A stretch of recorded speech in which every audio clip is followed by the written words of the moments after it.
Radio André Berkoff. Ça balance pas mal. Berkoff dans tous ses états, ça balance pas mal sur Sud Radio. Jean-Pierre Fabre-Bernadac, ex-capitaine, enfin capitaine d'ailleurs toujours. Nous avions reçu à plusieurs reprises pour cet appel, effectivement, cette lettre des militaires qui avait été signée par 25 000 militaires et plusieurs dizaines de milliers de citoyens, qui avait fait grand bruit, et vous disiez un certain nombre de choses qui n'avaient rien de conspirationniste ni de conspirateur. Vous parlez de tout simplement d'un pays qui s'appelle la France, et pour vous, militaires, de la nécessité de la défendre. Et là, alors Jean-Pierre Fabre-Bernadac, que voulez-vous faire le 11 novembre prochain ? Alors c'est très simple, on s'est posé la question, pardon.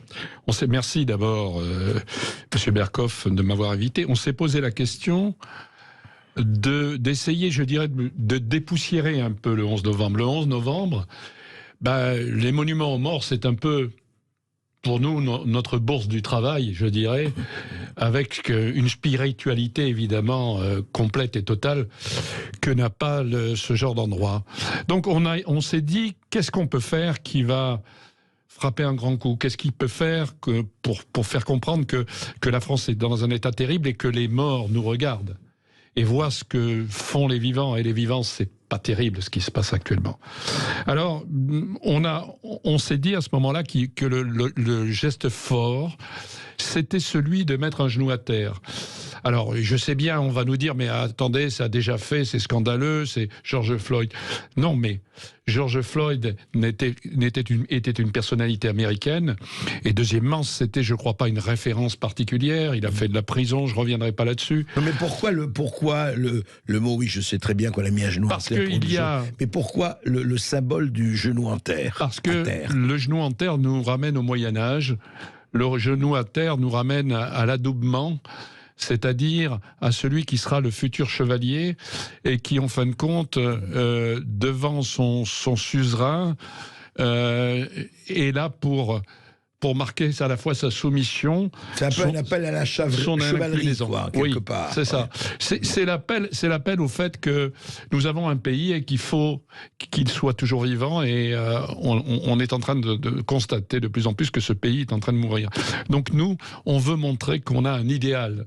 Cet idéal, c'est pour la France, c'est pour les morts de la France que nous sommes là, et c'est pour ça que nous voulons montrer par un geste fort, très fort même, il faut continuer à aimer ce pays, et il faut continuer à le sauvegarder, parce que la sauvegarde de ce pays n'est plus évidente, elle l'est de moins en moins.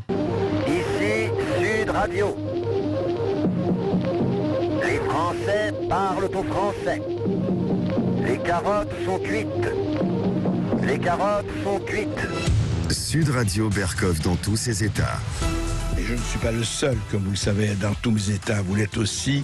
Et Jean-Pierre Fabre-Bernadac l'est aussi. Alors, vous faites donc, sur votre site Place d'Armes, un honneur aux morts des opérations spéciales, des OPEX, et notamment au sergent Maxime Blasco. Pourquoi lui ? Alors, je pense que le sergent Blasco est très symbolique pour deux raisons. La première, d'abord, c'est cette notion non seulement de sacrifice, mais aussi de camaraderie et d'amitié. Il ne faut pas oublier que le sergent Blasco est mort en 2021, mais qu'en 2019, il a été blessé avec sa Gazelle, parce qu'il est tireur d'élite. Il était tireur d'élite sur Gazelle, c'est-à-dire sur hélicoptère. Son hélicoptère a été scratché, et à partir de là, les deux membres avec lui qu'il y avait, le pilote et le copilote, ont été blessés grièvement. Il a réussi à les prendre, à les mettre sur son dos, à faire 50 mètres, et les amener jusqu'à un autre hélicoptère, un Puma, pour les sauver. Donc je pense que... Et 2 ans plus tard, il perdait la vie. Donc je pense qu'il y a ces deux éléments essentiels. Cet élément de camaraderie qui fait partie intégrante au niveau militaire, et cet élément aussi, évidemment, de donner sa vie pour la France. Et ces deux choses me paraissaient essentielles. Oui, en tout cas, il ne faut pas oublier quand même, pas oublier que pendant qu'on parle, et que ça a été ça, quel que soit ce qu'on peut penser, la guerre, oui, la guerre est une chose affreuse. Mais s'il n'y avait pas des militaires pour défendre un certain nombre hein, d'enjeux fondamentaux, et c'est pas nouveau, hein. C'est depuis des siècles et des siècles, mais notamment 14-18 et 39-45 ont été quand même des exemples dramatiques, atroces, mondiaux. Eh bien, s'ils n'étaient pas là, si les Blasco et autres n'étaient pas là, nous serions tous en Germanie, comme chantait un certain Michel Sardou. Alors, qu'est-ce qui va se passer, Jean-Pierre Fabre-Bernadac, rapidement, le 11, qu'est-ce qui va se passer? C'est dans toute la France ou c'est réservé à, enfin, pas toutes les villages de France, mais qu'est-ce qui va se passer et quand et comment? Alors, le 11 novembre, nous faisons cette manifestation, cette cérémonie à midi.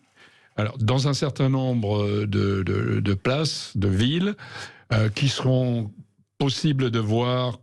On communiquera ça sur le site Place d'Armes, parce qu'évidemment, nous ne pouvons pas le faire dans toutes les villes de France. Et donc, nous aurons d'abord, maintenant, nous avons des drapeaux, nous avons des drapeaux régionaux, nous avons un drapeau national. Et donc, nous irons dans ces monuments aux morts, sous ces monuments aux morts. Et à partir de ce moment-là, il y aura... pour les OPEX, vous l'avez bien dit, et donc notamment pour le sergent Blasco, ce symbole particulier, ce symbole des symboles, je dirais, nous mettrons un genou à terre, et puis ensuite nous ferons le côté classique, c'est-à-dire la minute de silence. Je crois qu'il y a ces deux, c'est-à-dire à la fois la tradition avec la minute de silence, mais aussi cette originalité avec ce genou à terre. Ce serment de la chevalerie, effectivement. Voilà. Et donc, c'est sur le site qu'on aura... Et est-ce que les civils sont invités aussi ou Absolument, absolument.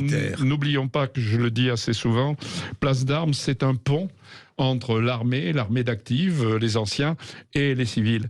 Et je pense que les valeurs de l'armée peuvent être comprises par les civils, sont très bien comprises par les civils. Vous savez que l'armée, à 86%, est appréciée par la population. Et donc, par conséquent, moi, je suis pour une fusion des deux. Je pense qu'on n'en s'en sortira pas sans les civils. Et les civils ne s'en sortiront certainement pas sans l'armée. C'est sûr que, en tout cas, on ne peut pas ignorer cela, on ne peut pas faire comme si